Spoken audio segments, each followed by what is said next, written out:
2022학년도 서울과기대 입시 변화, 이제 뭐 좀 더 자세히 얘기하면 실기 변화에 대한 내용입니다. 갑작스럽게 발표가 났죠. 4월 달에 이제 학교에서 발표한 내용이었는데요. 올해 서울과기대를 준비를 하는 고3 학생들, 입시를 치르는 학생들 같은 경우는 어찌 보면은 청천벽력 같은 소식이었다라고 일단 체감상 그렇게 생각은 했었습니다. 근데 꼼꼼히 살펴보면 사실 서울과기대를 준비하는 친구들이 기초 디자인 유형으로 해서 계속 준비했던 친구들도 있지만, 서울대라든지 이런 통합실기비 유형으로 준비하는 친구들도 서울과기대 수시를 준비를 하는 상황이고, 혹은 정시에서도 상위권 학교를 준비하는 학생들이 지원할 수 있는 상황이기 때문에, 그 기초 디자인을 준비했던 친구들 이외에 어찌 보면 통합실기를 준비했던 친구들한테는 유형상에서는 오히려 예전의 서울과기대 유형보다는 훨씬 더 통합실기 유형에 가까워졌다, 그렇게 힘들지 않는 상황이 됐다라고 정리할 수 있을 것 같습니다. 왜 변화를 했는지, 그리고 어떻게 변화를 했는지 이 내용을 한번 꼼꼼히 살펴보도록 하겠습니다. 서울과기대학교 조영대학 학장님 인터뷰를 일단 한번 살펴보면, 먼저 논리적 사고와 묘사력, 그리고 표현력을 종합해 평가할 수 있는 기초 디자인 유형에서 본교만의 차별화된 실기 전형의 제시가 필요했다. 바뀌기 전의 유형도 사실은 과기대만의 어찌 보면 차별화된 유형이었다라고 볼 수 있었는데, 거기에서 한 번 정도의 또 다른 차별화된 실기 전형의 제시를 원했던 것 같아요.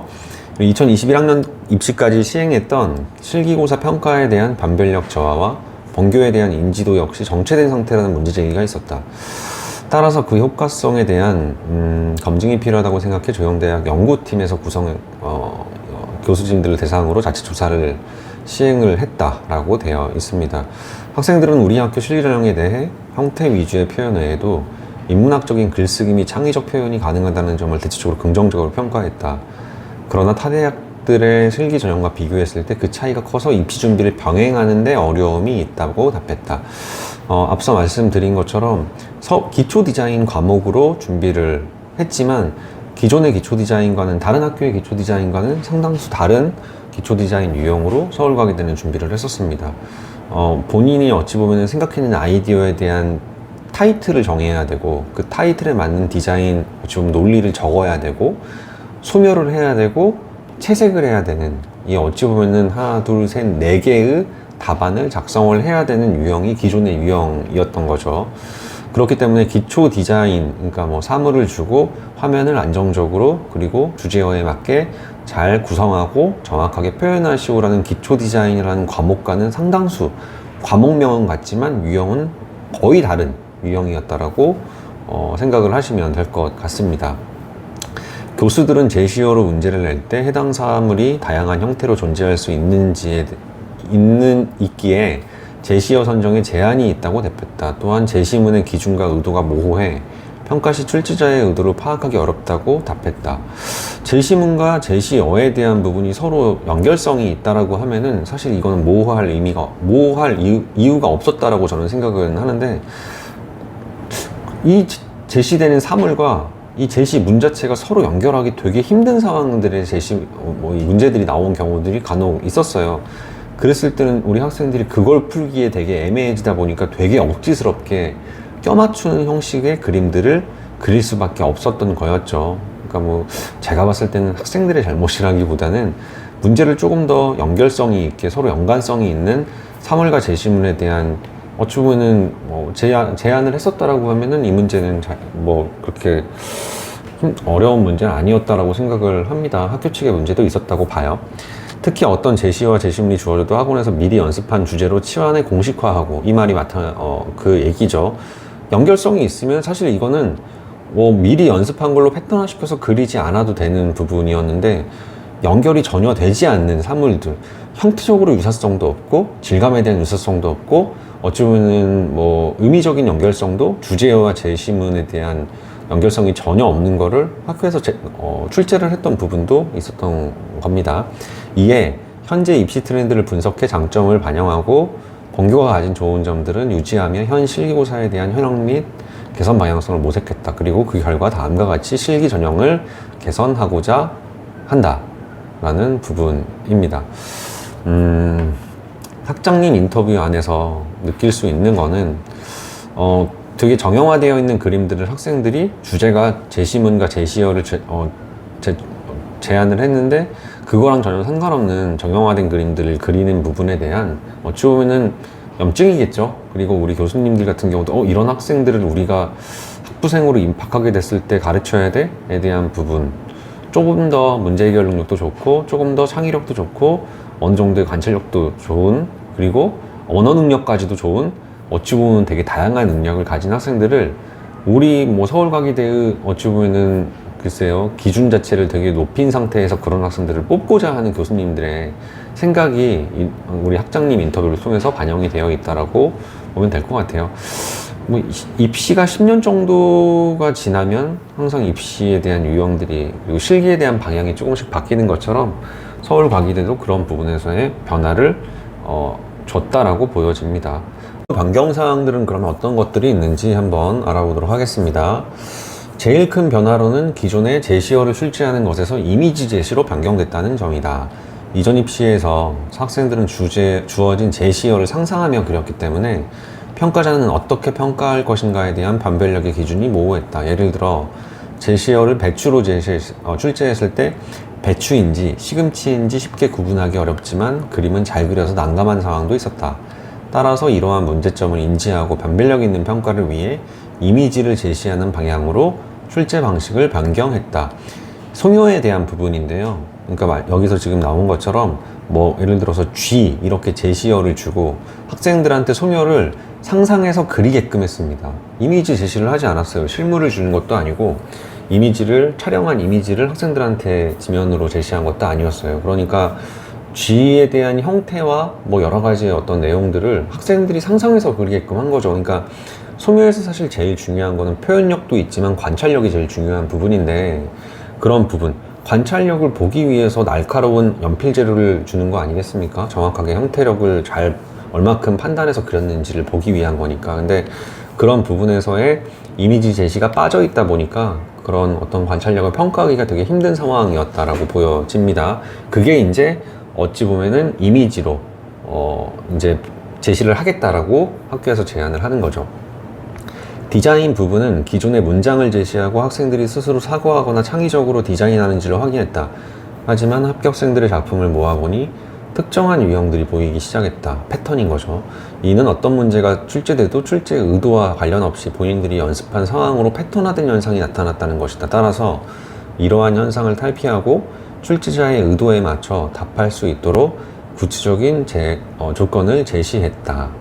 한편으론 출제자 입장에서 여러 가지 조건과 변형에 대해 다양하게 고민해야 하므로 출제 과정이 복잡해졌다고 볼 수 있다. 하지만 학생들은 문제를 풀어나갈 때 좀 더 수월할 것이라 예상한다. 기존에는 동떨어진 제시어나 추상적인 문장을 나름대로 해석한 후 그림 안에서 표현해야 했다. 정확하게 얘기했네요. 정말 동떨어진 제시어랑 문장을 학생들이 어떻게 이걸 연결해야 될까, 너무 억지스러운 것들을 학교에서 제안한 것들도 있었거든요. 그게 이제 전면적으로 문제 형식부터 바뀐다는 겁니다.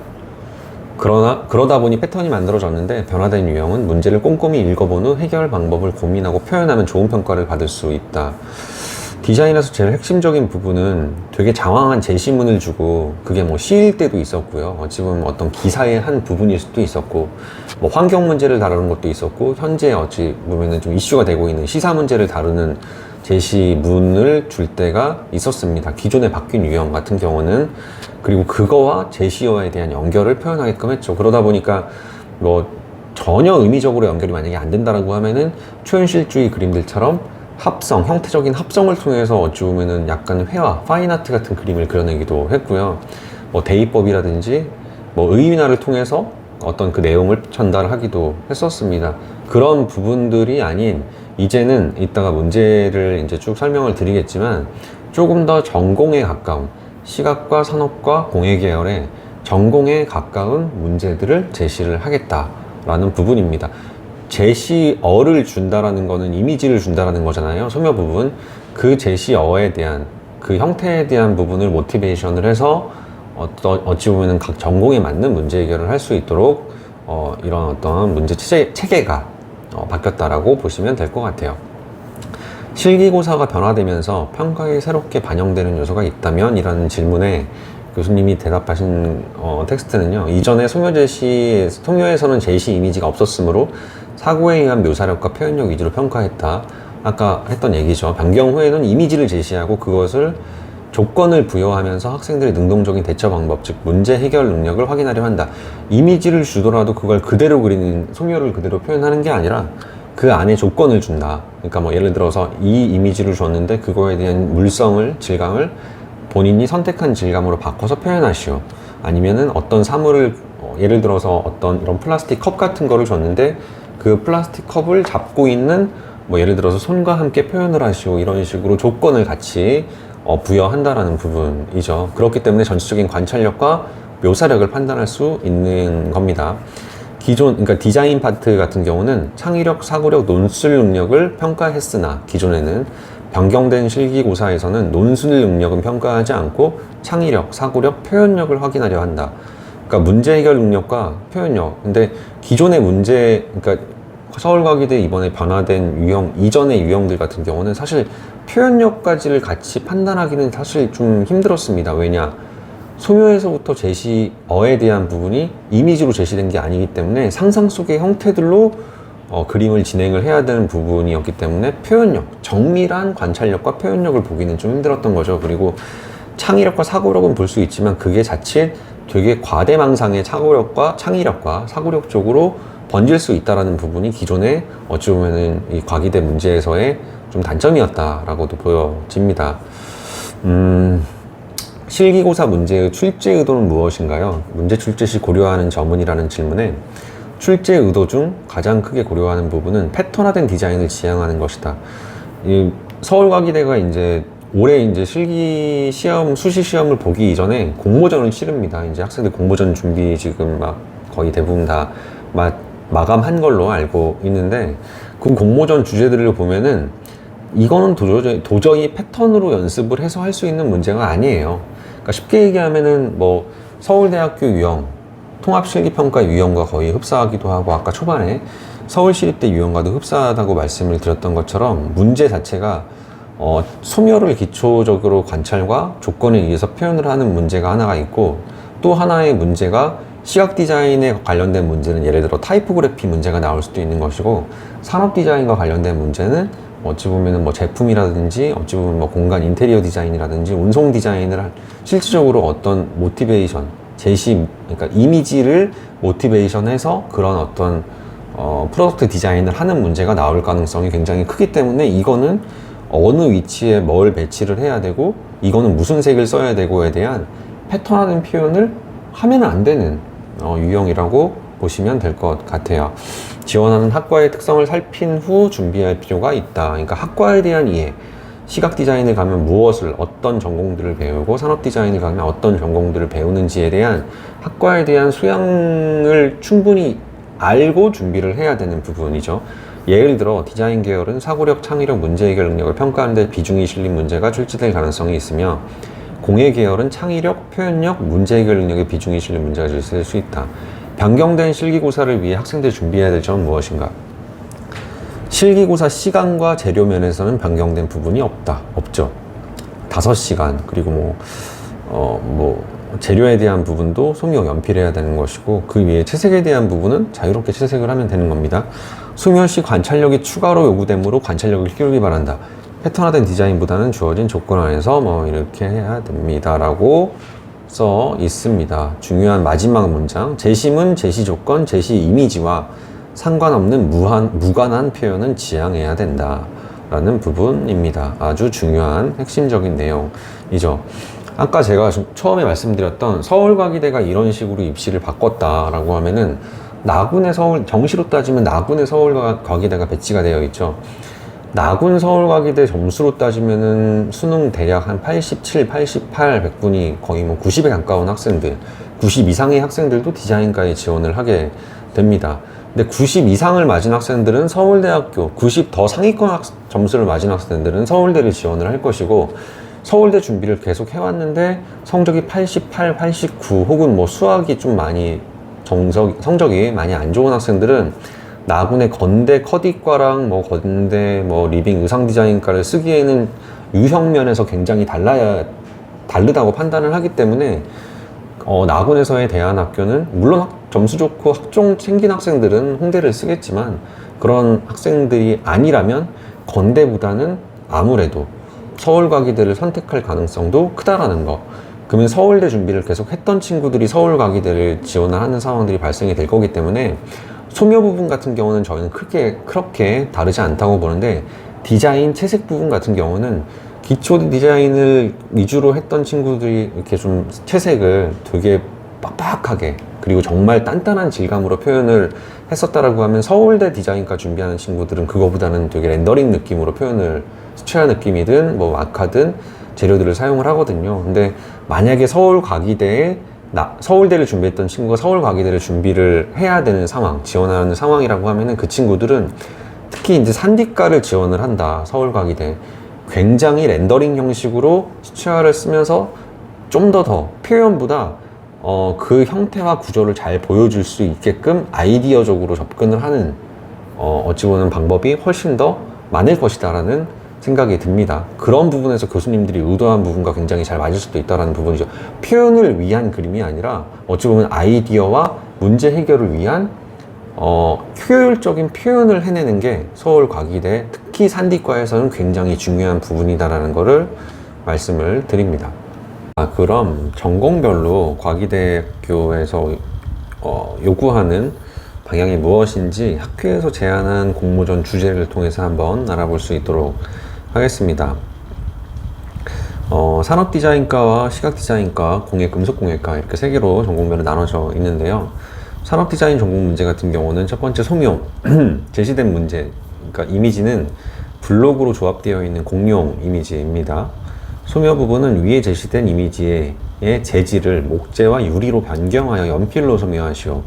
목재와 유리의 조합 비율은 자유, 블록의 로고는 생략합니다가 제한 조건입니다. 소묘를 그대로 표현하는 게 아니고요. 형태는 그대로지만 질감에 대한 부분을 학생 스스로 선택할 수 있게끔 학교에서 제안을 한 겁니다. 그러니까 다 목재로 선택할 수도 있고, 뭐 유리로 표현할 수도 있겠지만, 뭐 적절히 섞을 수도 있겠지만, 유리로 선택하려고 하는 부분이 왜 이 부분을 유리로 할 것인지에 대한 의도가 정확히 좀 보여야 되겠죠. 구조가 재밌게 좀 설명이 돼야 될 부분 같은 경우는 투명한 유리 질감으로 표현을 한다라고 하면 그 안에 접합이 어떻게 되어 있는지를 설명할 수 있기 때문에, 마치 작년에 국민대학교 스탬플러를 사용하는 방법을 표현하시오라고 했을 때 투명이라는 질감을 사용해도 된다고 했었던 것처럼, 어찌 보면 이 형태가 만들어지는 구조에 대한 부분을 질감으로 설명을 할 수 있게끔, 표현력으로 보여줄 수 있게끔 제안을 했다라고 보여지고요. 디자인 문제 같은 경우는 위에 제시된 이미지 블록이죠. 공룡 블록과 아래 제시된 추가 블록을 조합하여 연필꽂이를 디자인하시오. 채색도기 자유이며 주제와 관련 없는 형태나 배경은 그리지 않습니다.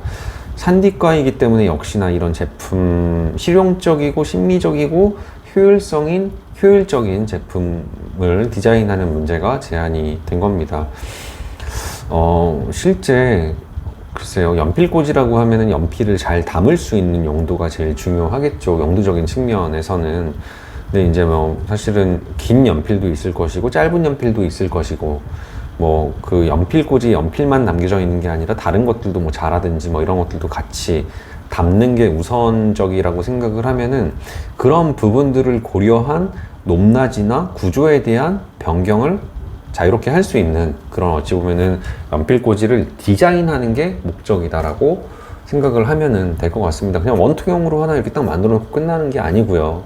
각각의 어떤 기능들이 부각이 돼야 되는 거니까요.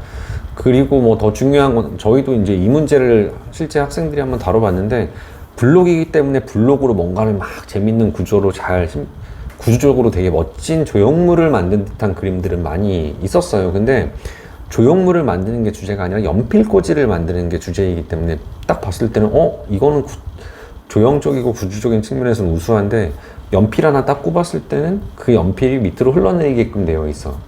연필이 되게 불안하게 꽂혀있게 되어 있고, 손을 넣어서 만약에 연필을 꺼내려고 하면 이 블록이 부서질 것 같아. 그러니까 이런 부분 같은 경우는 실용적인 부분을 전혀 고려하지 않았다라고 보여질 수 있겠죠. 그런 것들은 전공별 주제에 맞는 제안을 하는 거기 때문에 굉장히 위험할 수 있다라고도 얘기를 드릴 수 있을 것 같습니다.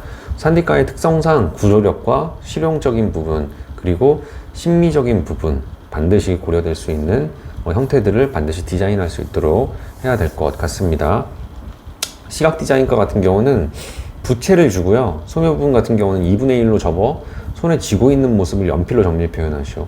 손이라는 사물이 되게 자주 등장을 하죠. 손. 어느 순간부터 최상위권 미대 입시 자체의 주제들이 아이디어 중심으로 많이 바뀌다 보니까 아이들이 표현력과 관찰력 이런 부분들을 좀 등해시했던 건 사실입니다. 아이디어만 좋으면 합격할 수 있어, 뭐 이런 얘기들도 많이 있었거든요. 그런 것들을 이제 좀 깨고자 학교 측에서는 가장 형태력을 면밀히 볼 수 있는 손이라는 등장을 하기 시작을 한 겁니다. 서울대 공예과에서도 그렇고요. 네, 서울시립대에서도 그런 부분들에 대한 제안들이 나오기 시작을 한 거죠. 일단 그거에 대한 조건을 소묘로 표현을 한 거고요. 디자인 부분 같은 경우는 위에 검정색 선과 제시된 부채를 활용하여 다음에 세 가지 상황을 화면 안에 특징적으로 표현하시오. 세 개의 상황은 통합된, 파편화된, 연관된 이 세 가지의 상황을 단어를 표현을 하는 겁니다. 색상으로 연출을 할 수도 있을 것 같아요. 부채의 색상으로. 그러니까 통합된, 색이 서로 이제 혼합이 되는 상황들을 표현을 할 수도 있을 것이고요. 파편화된, 서로 다른 색조들이 이 부채에 어찌 보면 창살마다 색상들이 다채롭게 펼쳐져 있는 거로도 보여질 수 있을 것 같고, 연관된, 색이 서로 혼합이 되는 상황들, 그리고 색상안에서의 바로 근접석에 있는 색깔들 같은 경우도 서로 밀접하게 연관되어 있다라고도 얘기할 수 있겠죠. 뭐 그런 식으로도 생각을 해볼 수 있을 것 같아요. 아니면 이 라인 같은 경우, 제시된 검정색 라인은 어찌 보면은 색상에 대한 변화를 주지 않고 검정색으로만 표현을 하고 했으니까 부채에 대한 색상은 자유롭기 때문에 부채마다의 색상들의 변화들 혹은 부채의 어찌 보면은 구조를 통해서 접혀질 수 있고 펴질 수 있다라는 부분에 대한 구조력으로 이 세 가지의 단어를 표현할 수도 있고, 부채 자체를 펼쳐놓고 이 라인들로 검정색 라인으로 부채에 대한 면분화를 통해서 뭐 통합되고 파편화되어 있고 서로 연관되어 있는 부분을 같이 연결시켜 가지고 표현을 할 수도 있는 부분이고요. 그러니까 시각 디자인에서는 사실 되게 중요한 건 평면 디자인 능력, 그리고 면분할에 대한 능력, 이런 것들이 사실 CD과에서 가장 기본적인 내용이기 때문에 그런 부분들이 일단 제한이 된 거고요. 실제 수시 주제라든지 정시 주제에서는 제가 봤을 땐 조금 더 전공 성향이 잘 보여질 수 있는 문제들이 나올 가능성도 충분히 크다고 봅니다. 그게 이제 어찌 보면은 뭐 타이포그래피라든지 뭐 인포그래피라든지 기존 서울대학교라든지 뭐 이런, 혹은 이화여대 작년에 나왔었던 평면 디자인을 했었던 그런 유형처럼 뭐 어떤 형태를 모티베이션을 해서 평면적으로 디자인을 하고 표현하는 문제들이 나올 수도 있다라는 생각을 해 봅니다. 도예과랑 금속공예과 같은 경우에 공모전 주제를 살펴보면 소묘 같은 경우는 유리컵과 손수건을, 유리컵이 깨진 형태를 지금 주어진 이미지의 각도에 유사하게 표현을 하는 문제, 각도로 표현을 하는 문제였습니다.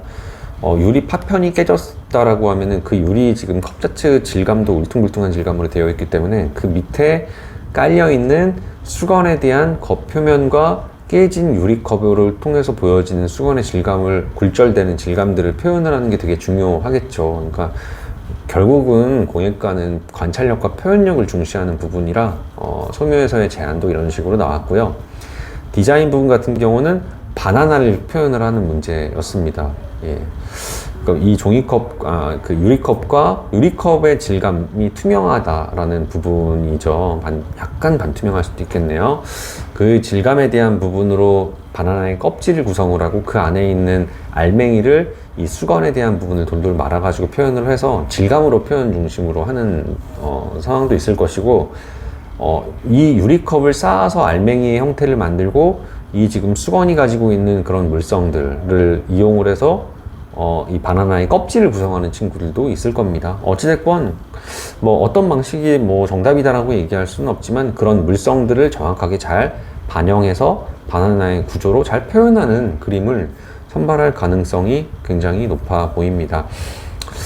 이 세 과에 제안한 문제들을 보면은 사실 산디과는 조금 더 전공 성향이 굉장히 잘 반영된 문제가 나온 거고요. 아직 시각이랑 공예 계열 같은 경우는 그런 중간형의 문제가 나온 제한된 거라고 보여집니다. 아까 얘기한 것처럼 서울대 공예과에서 나왔었던 여러 가지의 어떤 작품들을 모티브해서 실질적으로 주전자라든지 화병이라든지 뭐 이런 제안을 했던 것처럼 더 전공과 가까운 문제가 공예과에서 나올 가능성도 충분히 있고요. 시각 디자인과도 마찬가지로 그런 좀 더 시각 전공에 맞는 그런 유형의 문제들이 나올 가능성도 있으니까 우리 학생들 글쎄요, 서울대 가기대 준비를 하면서 예시 문제가 별로 없다라고 생각을 하지 마시고 서울대 디자인과 문제들 쭉 한번 살펴보시고 그동안 나왔었던, 그리고 서울대 공예과 문제, 서울시립대, 뭐 작년에 나왔었던 이화여대, 이런 식의 어떤 문제들을 쭉 한 번씩 살펴보시면 그거와의 접점이 분명히 문제상에서 있을 거다라고 보여집니다. 재료에 대한 차이만 있을 뿐이지 문제에 대한 형식은 그렇게 큰 차이는 없는 거니까 그런 문제들 꼼꼼히 한 번씩 다 살펴보시면서 준비하시면 좋을 것 같습니다. 분명히 서울과기대학교에서 이제 이 공모전으로 수상한 그림들을 다시 또 학교에서 공개를 할 텐데, 과연 이 앞서 최상위 학교들에서 뽑혔었던, 그러니까 합격을 했었던 재현작들과 서울과기대만의 채점하는 방식, 기준이 얼마큼 유사하고 얼마큼 다른지, 이런 것들도 다시 한번 분석해서 여러분들한테 제안을 하는 시간을 갖도록 하겠습니다.